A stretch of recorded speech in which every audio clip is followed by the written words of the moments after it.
大家好，通过今天的视频，让我们一同探索计量单位。这些计量单位在我们生活中扮演着至关重要的角色。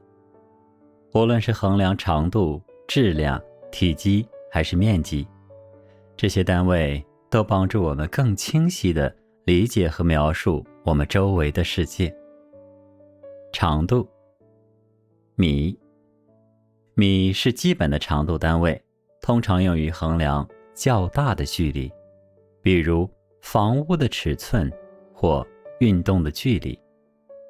厘米是米的1%，适用于较小的测量，比如书的厚度或屏幕的宽度。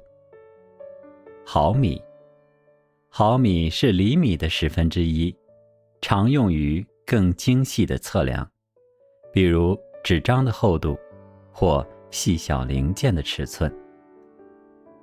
公里比米还要大1000倍，常用于测量较大的距离，比如城市与城市之间的距离。质量，克是基本的质量单位，通常用于轻量级物体的测量，比如食材或小型器具。千克是克的1000倍，常用于描述较大物体的质量，比如人的体重或包裹的重量。斤是传统的质量单位，1斤等于500克，常用于食物的重量，如肉类、蔬菜等。两也是传统的质量单位，1两等于50克，也就是1斤的1/10，通常用于测量一些轻微的质量，如药物或中药。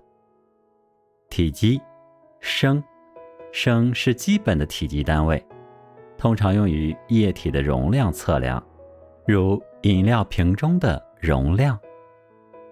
毫升是升的1/1000，适用于小量液体，如药物的剂量。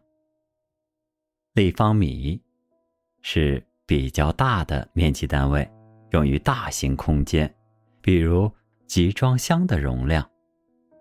面积，平方米是基本的面积单位，通常用于测量平面上的区域，比如房屋的面积。平方公里是大型的面积单位，通常用于描述城市、国家的面积大小。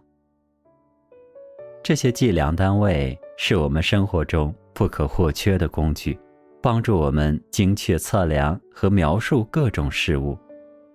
无论是在学校、家庭还是工作中，对这些单位的理解都是至关重要的。